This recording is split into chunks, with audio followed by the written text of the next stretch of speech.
தாழ்மைக்கும் கர்த்தருக்கு பயப்படுதலுக்கும் வரும் பலன் ஐஸ்வர்யமும். என்னது? ஐஸ்வர்யமும். பாத்துங்க, ஐஸ்வர்யமும் கனமும் ஐஸ்வர்யமும் மகிமையும் ஜீவனமாம். ஒரு அல்லேலூயா சொல்லுங்களேன். பாருங்க, உலகத்துல நமக்கு மிக மிக முக்கியம் எது என்பதை தேவனை அறிந்திருக்கிறார். பாருங்க, ஃபர்ஸ்ட் ஆண்டவர் எதை சொல்லுகிறார்? ஐஸ்வர்யம். பணம் எல்லா தேவைக்கும் உதவும். பணம் இல்லாம இந்த உலகத்துல ஒரு மனுஷனும் என்ன பண்ண முடியாது, வாழவே முடியாது. அதனால கிறிஸ்தவர்களா இருந்தா ஏழையா தான் இருக்கணும்னு நினைச்சிடக்கூடாது. ஏன்னா ஆண்டவரே சொல்றாரு பாருங்க, லிஸ்ட் 3 லிஸ்ட்ல ஃபர்ஸ்ட் எதை சொல்றாரு ஆண்டவர்? ஐஸ்வர்யம். ஐஸ்வர்யத்தை கத்த நமக்கு தருவாராம். 2வது எதை தருகிறார்? மகிமை. பூமியில கத்த நம்மை மகிமைப்படுத்துவார். பூமியில உன் பெயரை பெருமைப்படுத்துவேன் என்று ஆண்டவர் சொன்னார் பாருங்க. அது போல ஆண்டவர் தான் மகிமை உள்ள தேவன். ஆனா அவருடைய மகிமையை கத்த நமக்கு தந்து நம் பேரெல்லாம் பெருமைப்படுத்தி 4 பேர் முன்னாடி இந்த சமுதாயத்துல நம்மை மகிமையா பெருமையா ஆசீர்வாதமாய் கத்த நம்மை வைப்பாராம். ஒரு அல்லேலூயா சொல்லுங்களேன். 3வது எதை தருவாராம்? ஜீவன், உயிர். இந்த ஜீவனை நித்திய ஜீவனாய் கத்தர் மாற்றுவார். ஒரு அல்லேலூயா சொல்லுங்களேன். இந்த ஜீவன் டெம்பரவரி ஜீவன். சாதாரண ரட்சிக்கப்படாத மனிதர்கள் மரித்து அவங்க பாதாள போயிடுவாங்க. ஆனா நீங்களும் நானும் அப்படி அல்ல. தேவன் கொடுத்திருக்கிற, நமக்கு கொடுத்திருக்கிற ஜீவன் நித்திய ஜீவன். இயேசுவை விசுவாசிக்கிறவன் மரித்தாலும் பிழைப்பான், மரியாமலும் இருப்பான். அப்படிப்பட்ட ஒரு நித்திய ஜீவனை இயேசு நமக்கு தருகிறாராம். ஒரு அல்லேலூயா சொல்லுங்களேன். அப்ப இந்த 3 எனக்கு வேணும் அப்படின்னு ஒரு அல்லேலூயா சொல்லுங்க பார்க்கலாம். இவ்வளவுதானா? அப்ப இந்த 3 காரியங்கள், ஐஸ்வர்யம், மகிமை, ஜீவன், இது 3 நமக்கு வேணும்னா என்ன பண்ணணும் தான் அங்க சொல்றார். சாலமோன் சொல்லும்போது என்ன சொல்றாருன்னா, இந்த 3 ஆசீர்வாதம் உங்களுக்கு இந்த பூமியில வேணும்னா முதலாவது தாழ்மைப்படுங்கள். என்ன படுங்க? தாழ்மைப்படுங்க. தாழ்மையும் கர்த்தருக்கு பயப்படுகிற பயமும், கர்த்தருக்கு பயப்படுதலும் வரும் பலன்.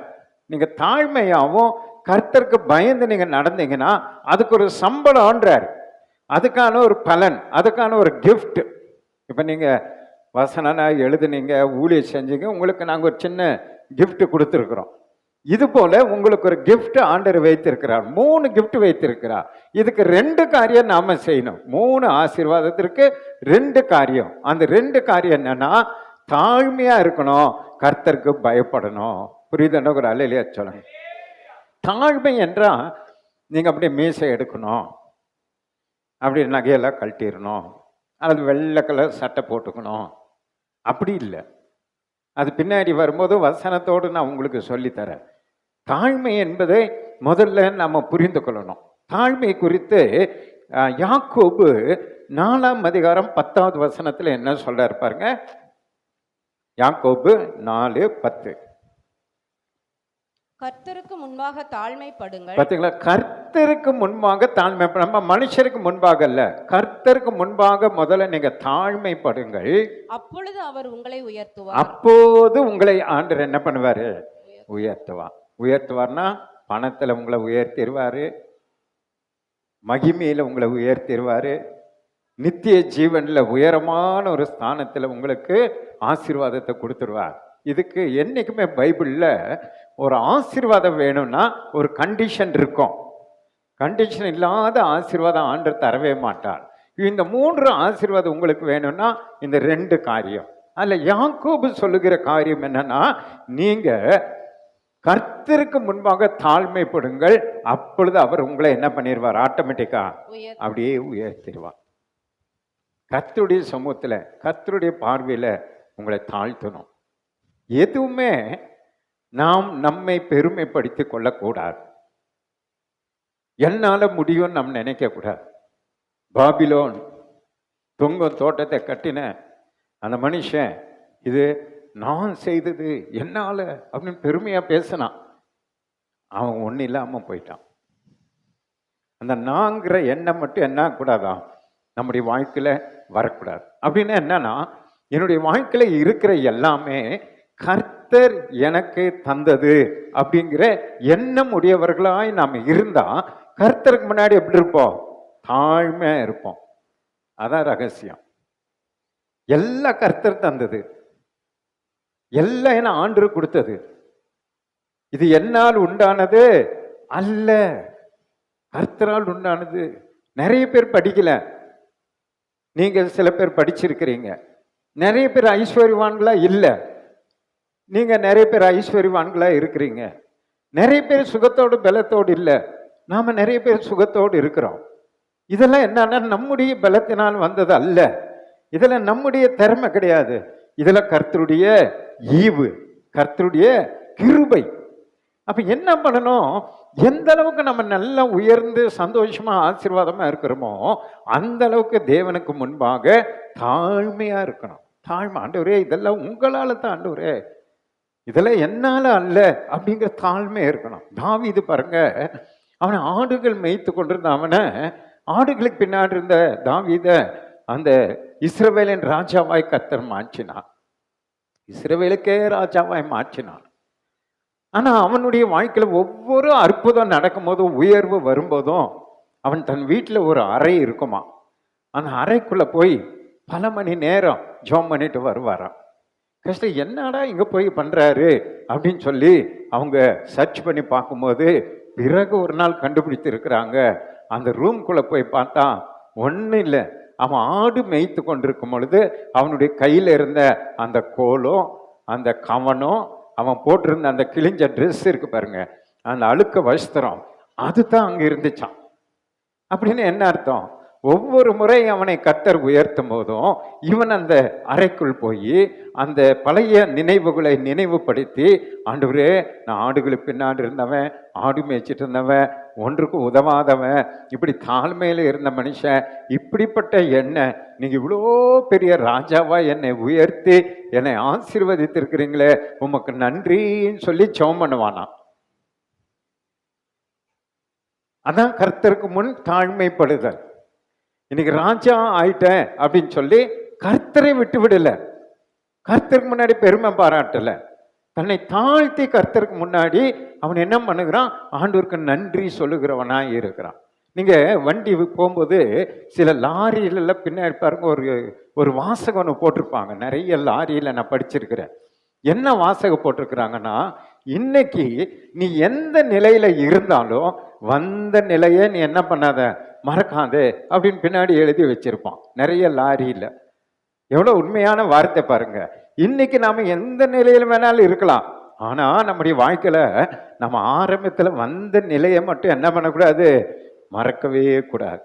அதுதான் கர்த்தருக்கு முன்பாக தாழ்மைப்படுகிறது. அதை நினைச்சு நினைச்சு நினைச்சு ஆண்டவருக்கு நாம் எப்போதும் நன்றி சொல்லணும். ஒன்றும் இல்லாமல் வந்த ஆண்டவரே, ஒன்றும் இல்லாமல் இருந்த ஆண்டவரே, ஆனால் இன்றைக்கு என்ன நீங்க படிப்படியா ஆபிரகாம், ஈசாக்கு, யாக்கோபு போல ஆசீர்வதித்து உயர்த்தி வைத்திருக்கிறீர், உமக்கு நன்றின்னு சொல்லி நாம் ஆண்டவருக்கு முன்பாக தாழ்மைப்பட்டிருந்தா இருக்கிற இந்த நிலையில இருந்து ஆண்டவர் இன்னும் என்ன பண்ணுவாரா, 1000 மடங்கு உயர்த்துவார். கரங்களை தட்டி ஆண்டவர் சந்தோஷப்படுத்தும். அதான் ஆண்டவர் சொல்ல. அடுத்தது பாருங்க, அதே யாக்கோபு 4:6 என்ன சொல்றாரு படிங்க. அவர் அதிகமான கிருபையை அளித்திருக்கிறாரே. பாத்தீங்களா, நிறைய கிருபை எல்லாருக்கும் கொடுக்கிறாரு, அதிகமான கிருபை அளித்திருக்கிறாரே. ஆதலால் தேவன் பெருமை உள்ளவர்களுக்கு எதிர்த்து நிற்கிறார். பாத்தீங்க, மழை பெய்யற மாதிரி கிருபை ஆண்டவர் ஊற்றுகிறார். உலகத்துல எல்லாமேல கிருபை, திரளான கிருபை ஊற்றுகிறார். ஆனா அது யாருக்கு எஃபெக்ட் ஆக மாட்டேங்குது, யாருக்கு அந்த கிருபை கிடைக்க மாட்டேங்குது அப்படின்னு சொல்றாரு பாருங்க. பெருமை உள்ளவர்களுக்கும் எதிர்த்து நிற்கிறார், தாழ்மை உள்ளவர்களுக்கும் கிருபை அளிக்கிறார் என்று சொல்லி இருக்கிறது. நல்ல கவனிங்க, எல்லா மேல அவர் கிருபை ஊற்றுகிறார். கிருபை எல்லார் மேல மழை மாதிரி பெய்யுது, ஆனா தடுக்குது, ஏதோ ஒன்று நம்ம மேல தடுக்குது. இப்ப மழை வெளியே பெய்து கொண்டிருக்கு, சர்ச்சுக்குள்ள மழை வரல. ஏன்னு சொன்னா மேல என்ன இருக்கு, கூரை இருக்கு, கூரை இருக்கனால தடுத்து கொண்டிருக்கு. அதே போல உலகத்திற்கிற எல்லா மனிதன் மேலும் கர்த்தர் தம்முடைய கிருபையை ஊற்றுகிறார். ஆனா ஒரு சிலர் மேலதான் அந்த கிருபை வந்து சேருது, மற்றவங்க மேல ஏன் வரலன்னா அப்படிப்பட்டவர்கள் தங்களுக்கு மேல அந்த கூரையை போல அந்த பெருமையினாலே தங்களை மூடிக்கொள்கிறார்கள். அந்த பெருமை அவங்க இருதயத்தை மூடி நிரப்பி கொண்டிருக்கிறதுனால கர்த்தருடைய கண்களிலிருந்து கிடைக்கிற அந்த கிருபை தங்கள் வாழ்க்கையில வர்றதில்லை. கிருபை வராதனால என்ன பாருங்க, பாவம் மன்னிப்பு உண்டாகாது, ரட்சிப்பு உண்டாகாது, ஐஸ்வர்யம் உங்களுக்கு வராது, மகிமை உங்களுக்கு வராது, நித்திய ஜீவனும் நமக்கு கிடைக்காது. ஏன்னு சொன்னா பெருமை உள்ளவர்களுக்கு கர்த்தர் என்ன பண்றாரா, எதிர்த்து நிற்கிறார். ஆண்டவர் எதிர்த்து நின்னா பரலோகத்துக்குள்ள நம்ம போக முடியுமா? போகவே முடியாது. ஆண்டவருக்கு பெருமை மட்டும் பிடிக்காது. முதல்ல பிசாசு உருவானதே எதனால தான் உருவானா? பெருமையினால தான் உருவானா. பிசாசு உருவானது காரணமே பெருமைங்கிற பாவம் தான். அவன் வேற ஒன்றும் இல்லை. அவன் பெரிய ஒரு ஆராதனை வீரனாய் அழகாய் உருவாக்கப்பட்டு பரலோகத்தில் இருந்த லூசிபர். ஆனா அவன் என்னது மனசுல நினைச்சான், இந்த தேவனுடைய சிங்காசனத்தை நான் போய் உட்காருவேன்னு நினைச்சான், மனசுல நினைச்சான். அந்த பெருமை வந்தது தேவனுக்கு விரோதமா. தேவனுக்கு முன்பாய் தன்னை தாழ்மைப்படுத்தல, பெருமைப்பட்டு தேவனுக்கு சமமாய் தன்னை எண்ணினான். உடனே ஆண்டு அவனுடைய மகிமை எல்லாவற்றையும் பிடுங்கி அவனை கீழே தள்ளினார். அவனுக்கு நரகத்தை உண்டாக்கினான், பாதாளத்தை உண்டாக்கினான், மகிமையெல்லாம் இழந்து போனான். பார்த்தீங்களா? நம்முடைய வாழ்க்கையிலோ கர்த்தர் நம்மளை உயர்த்த உயர்த்த உயர்த்த அந்த பெருமைன்ற பாவத்துக்கு மட்டும் நம்ம என்ன பண்ணிடக்கூடாது, இடம் கொடுத்து விடவே கூடாது. பிசாசு நமக்கு அந்த பெருமையை கொண்டு வருவான். உன்ன மாதிரி யார் அழகு, உன்ன மாதிரி யார் படிச்சிருக்கிறான், உன்னை விட யார் பெரிய ஆளு, உன்னை அப்படின்னு சொல்லி நம்ம என்ன பண்ணுவான், பெருமையை கொண்டு வருவான். ஆனால் எல்லாம் பெருமையை நம்ம ஒதுக்கி விட்டு கர்த்தருக்கு முன்னாடி ஒன்றும் இல்லை ஆண்டவரே, எல்லாம் நீங்கள் தான் ஆண்டவரேன்னு சொல்லி யார் தங்களை தாழ்த்துகிறார்களோ அவர்களை கர்த்தர் உயர்த்தி கொண்டே இருப்பான். புரியுதுன்னு ஒரு அலையிலேயே சொல்லுங்க. அடிக்கடி இந்த பெருமையை குறித்து பேசும்போது உங்களுக்கு ஒரு உதாரணம் ஒன்று சொல்லுவேன். எத்தனை பேர் ஞாபகம் வச்சிருக்கிறீங்க? தீப்பெட்டி உதாரணம் சொல்லுவேன். ஞாபகம் இருக்கிறவங்க மட்டும் கை தூக்குங்க பார்க்கலாம். அதை பார்த்தீங்களா? எவ்வளோதான் சொன்னாலும் மறந்துடுறீங்க. நான் பாதி சொல்லும்போது சிரிப்பீங்க, ஓ இதுதான் அப்படின்வீங்க. எத்தனையோ பிரசங்கத்தில் சொல்லி இருக்கிறேன். இயேசுவும் பாருங்க தம்முடைய ஊழியத்தில் இது போல உவமைகளை சொல்லி புரிய வைப்பார். ஏன்னா அப்பதான் உங்க தலைக்குள்ள அது அப்படியே இருக்கணும் என்பதற்காக. சரி, புதுசாக வந்தவர்களுக்கும் தெரியாதவர்களுக்கும் அதை சொல்றேன். என்றைக்கும் மறக்காம நினைத்து கொள்ளுங்க. பெருமைப்பட்டா என்ன பிரச்சனைன்றதை தெரிந்து கொள்ளுங்க. இந்த தீப்பெட்டி இருக்கு பார்த்தீங்களா? இப்பெல்லாம் தீப்பெட்டி கூட நிறைய பேர் பார்க்கறது இல்லை. எல்லாம் என்ன வந்துருச்சு, லைட்டர் வந்துருச்சு. ஆனால் இந்த தீப்பெட்டி இருக்கு பார்த்தீங்களா? இந்த தீப்பெட்டியும் இந்த குச்சியும் ஒரு நாள் பேசிக்கிச்சு, ரெண்டு பேசிச்சு. பேசும்போது இந்த குச்சிக்கு ஒரு சந்தேகம். இந்த குச்சி அந்த தீப்பெட்டியை பார்த்து கேட்குது, எப்ப பார்த்தாலும் இந்த மனுஷனுங்க உனக்கும் எனக்கும் மோத விடுறாங்க. உன்னை பிடிச்சிக்கிறாங்க, என்ன ஒரு கையில பிடிச்சிக்கிறாங்க, மோத விடுறாங்க. ரெண்டு பேரையும் மோத விட்டாலும் எப்ப பார்த்தாலும் நான் தான் எரிஞ்சு போறேன், நீ எரியவே மாட்டேங்கிறிய. உன்கிட்ட இருக்கிறது அதே மருந்து தான், என்கிட்ட இருக்கிறதும் அதே மருந்து தான். ஆனா அவங்க உரசும் போதெல்லாம், நம்ம ரெண்டு பேரை மோத விடும் போதெல்லாம் நான் தான் எரிஞ்சு போறேன், நீ எரிஞ்சியே போக மாட்டேங்கிறிய. என்ன ரகசியம் சொல்லுன்னு இந்த குச்சி கேட்டுச்சான். அப்ப இந்த தீப்பெட்டி சொல்லிச்சா, வேற ஒன்றும் ரகசியம் இல்லை, உனக்கு தலகணம் அதிகம்ச்சான். என்ன அதிகம்? தலகணம் அதிகம். அதனால நீ என்கிட்ட மோதும் போதெல்லாம், அந்த மனுஷர்கள் மோத விடும் போதெல்லாம் முதல்ல நீ என்ன ஆயிடுற, எரிந்து போய் விடுகிறாய், நீ எரிஞ்சிடுற. எவ்வளவு உண்மை பார்த்தீங்களா?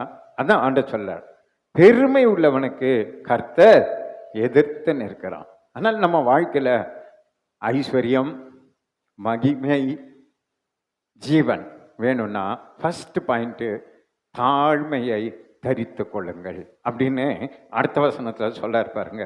கொலோசியர் 2:23 வாசிங்க. இப்படிப்பட்ட போதனைகள் சுய இஷ்டமான ஆராதனையையும் மாயமான தாழ்மையையும் சரீர ஒடுக்கத்தையும் பற்றி ஞானம் என்கிற பெயர் கொண்டிருந்தாலும் இவைகள் மாம்சத்தை பேணுகிறதற்கே ஒழிய மற்றொன்றிற்கும் பிரயோஜனப்படாது. இப்படிப்பட்ட போதனைகள் சுய இஷ்டமான ஆராதனைகளுக்கும் மாயமான தாழ்மை. நம்ம நிறைய விஷயத்துல மாயமான தாழ்மையை தான் தாழ்மை என்று நினைச்சிட்டு இருக்கிறோம். இப்ப நிறைய ஊழியக்காரங்களை சொல்றாங்க பார்த்தீங்களா, அந்த காலத்துல சைக்கிள்ல ஊழியத்துக்கு போனாங்க, இந்த காலத்துல இனோவா கார்ல போறாங்க, அந்த காலத்துல நடந்தே போனாங்க, இப்பெல்லாம் பைக்கில் போறாங்க அப்படின்றாங்க பார்த்தீங்களா. அந்த மாயமான உபதேசங்கள் அன்னைக்கு இல்லை. இயேசுகிட்ட பிரசங்கம் பண்ணும்போது வண்டியும் இல்லை, கழுதை மேலே போனார், சைக்கிள் இல்லை, நடந்து போனார், மைக் இல்லை, சத்தமாக கத்துனார், மலை மேலே நின்று 5000 பேருக்கு பிரசங்கம் பண்ணார், மைக் இல்லை.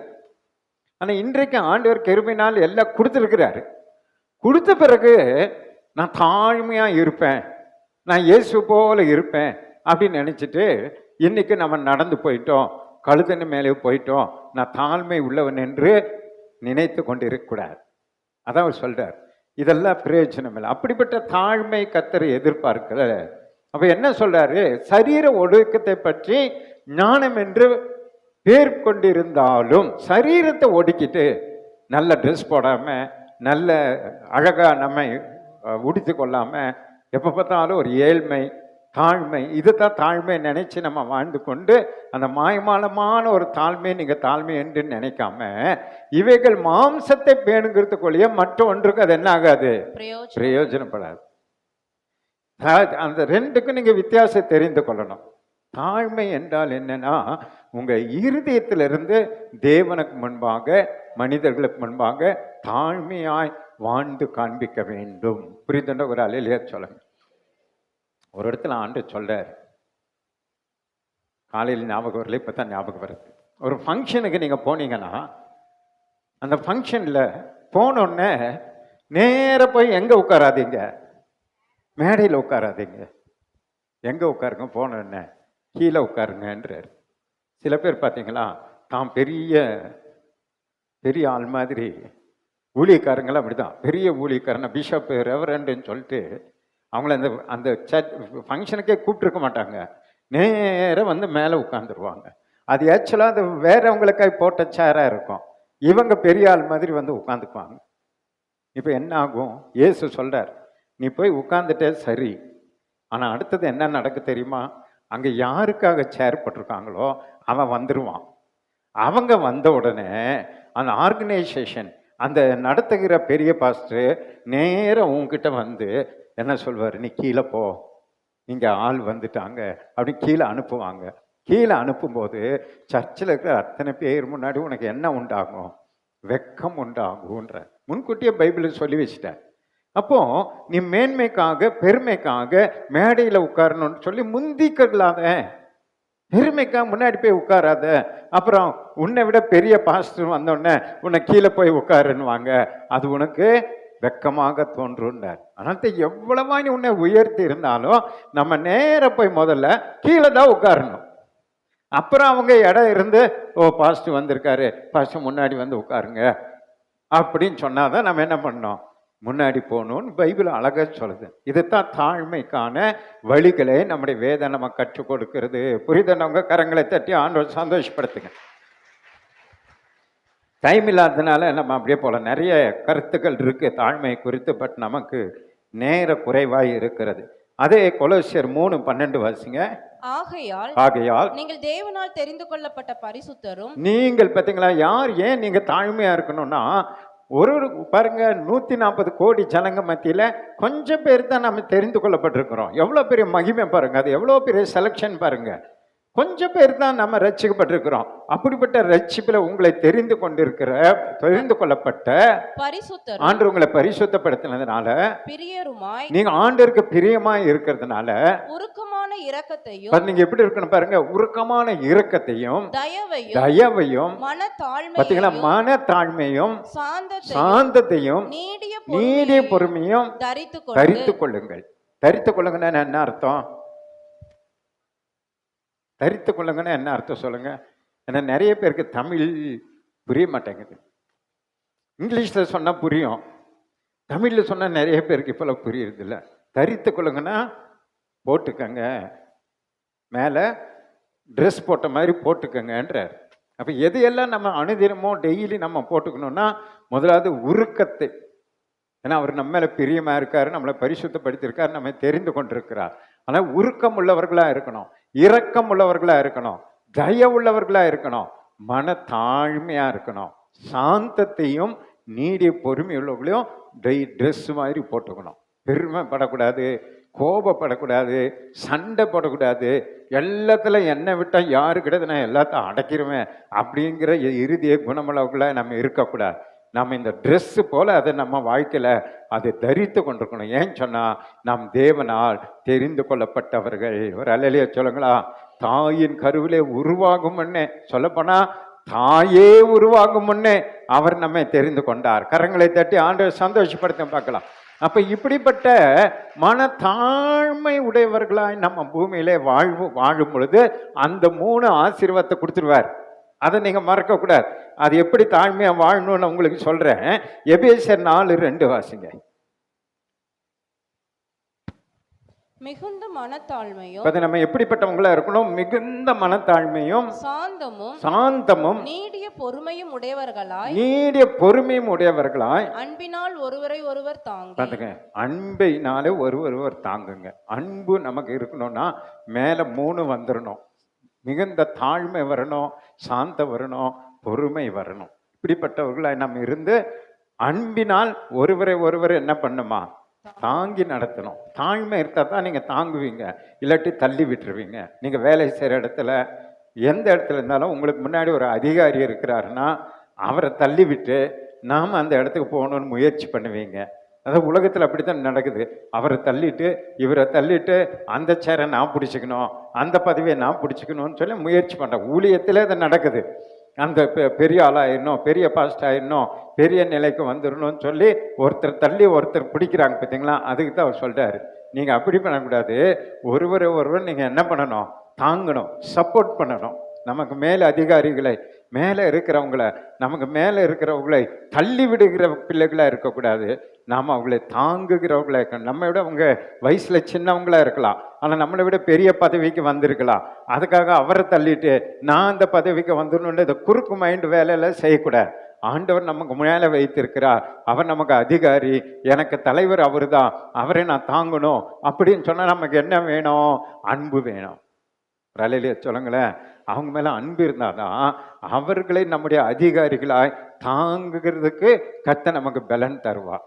அதனால இல்லைன்னா என்ன ஆகுனா, இவன் என் விட சின்ன பையன், இன்னைக்கு வந்த பையன், இவன் தலைவன் ஆயிட்டான், இவன் பெரிய ஆள் ஆயிட்டான், இவனை தள்ளிட்டு நான் அந்த இடத்த பிடிக்கணும், நான் அந்த அதிகாரத்துக்கு வரணும்னு சொல்லி சாத்தானுடைய பல தந்திரமான காரியங்களுக்கு நம்ம இடம் கொடுத்து தவறானதை நாம் செய்து தவறான வழியில் அந்த பதவியை நாம் பிடித்து கடைசியில் நரகத்துக்கு போயிடுவோம்.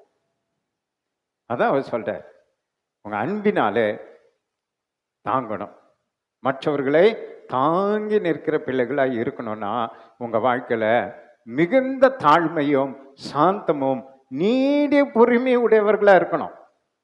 அப்பதான் இதெல்லாம் செய்ய முடியும். பொறுமை இல்லைன்னா கோபம் வந்துடும். கோபம் வந்தோடனே அவங்களுக்கு விரோதமா எழும்பி விடுவோம். அவங்களுக்கு விரோதமா எழும்பி தேவ சித்தமில்லாத காரியங்களை செய்து தப்பானதை செய்து முடித்து விடுவோம்.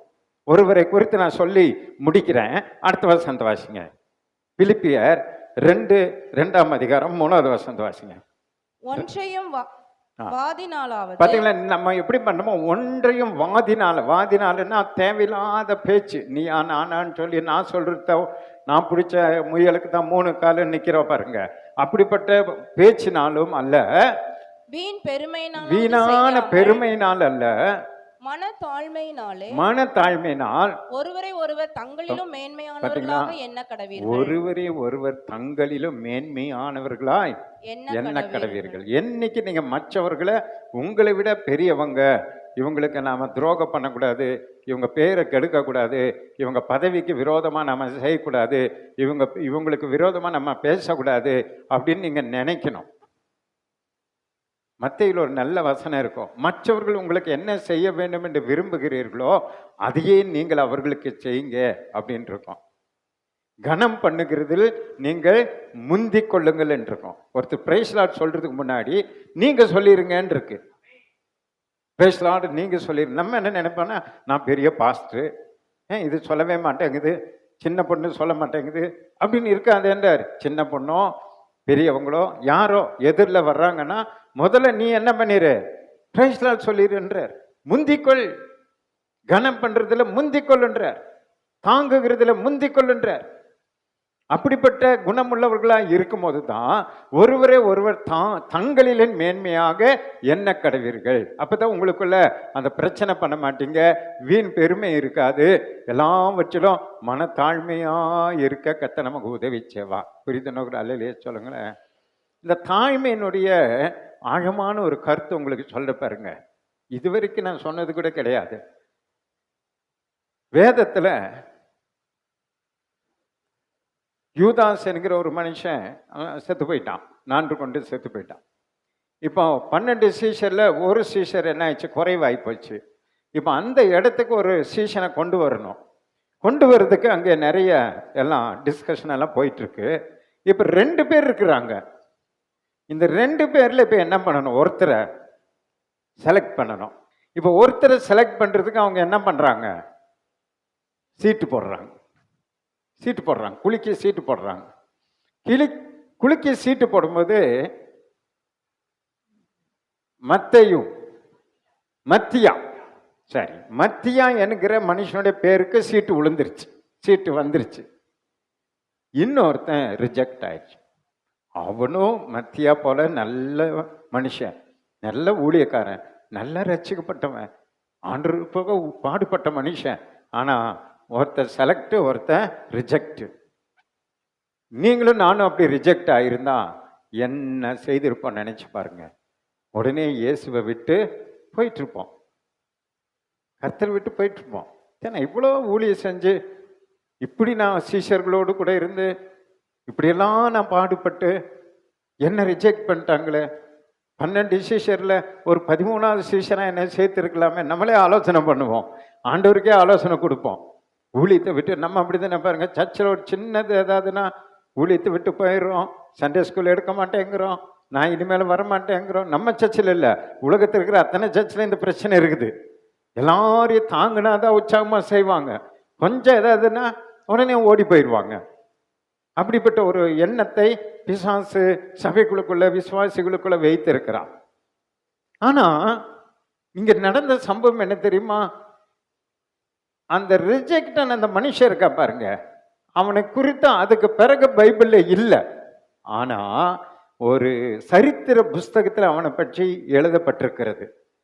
அவனை பற்றி குறித்து என்ன எழுதப்பட்டிருக்குன்னா, அந்த தள்ளப்பட்ட அந்த மனுஷன், இந்த தேர்ந்தெடுக்கப்பட்ட அந்த மனுஷன் இருக்கா பாருங்க மத்தியா, அவனோடு கூட தொடர்ந்து கூடவே இருந்து அவருக்கு உதவி செய்து, அவருக்கு ஒரு உதவி போதகர, உதவி பாஸ்டர் அவர் கூடவே இருந்து சாகிற வரைக்கும் அவரை போலவே கர்த்தருக்காக பாடுபட்டு ஊழியத்தை நிறைவேற்றி பரலோக போயிருக்கிறார். கரங்களை தட்டி ஆண்டவர் சந்தோஷப்படுத்து.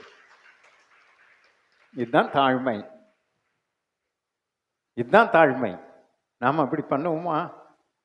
என்ன தள்ளிட்டாங்க, என்ன துரத்திட்டாங்க, என்ன ரிஜெக்ட் பண்ணிட்டாங்க, நான் எப்படி அங்கே இருப்பேன், நான் யாரு, நான் எப்படி, நான் என்னென்ன பண்ணியிருக்கிறேன் அப்படிங்கிற என்ன பெருமை நமக்குள்ள வந்துடும். ஆனால் அந்த மனுஷன் பாருங்க, கடைசி வரைக்கும் அவனோடவே இருந்து அதுக்கு முன்னாடி எப்படி ஊழியம் செய்தாரோ அதை விட அதிகமா இவரை தேர்ந்தெடுத்து இவருக்கு என்ன ஊழியத்தை கொடுத்து அனுப்புனாங்களோ அவர் பின்னாடியே போயிருக்கிறார். அதான் தாழ்மை. அதான் கர்த்தர் நம்ம இடத்துல எதிர்பார்க்கிறோம். உங்க இடத்துல உங்களை ரிஜெக்ட் பண்றாங்களா, உங்களை தகுதி இல்லைன்னு சொல்றாங்களா, யார் உங்களை தள்ளுனாங்களா, ஆனாலும் உங்களுக்கு கொடுக்கப்பட்டிருக்கிற அந்த ஊழியத்தை, கொடுக்கப்பட்டிருக்கிற அந்த வேலையில தொடர்ந்து நிலைத்திருந்து தேவ சித்தத்தை நிறைவேற்றும் போது பாருங்க, ஐஸ்வர்யத்தை தருவார், மகிமையை தருவார், நித்திய ஜீவனை தருவார். கரங்களை தட்டி ஆண்டவர் சந்தோஷப்படுத்த பார்க்கலாம்.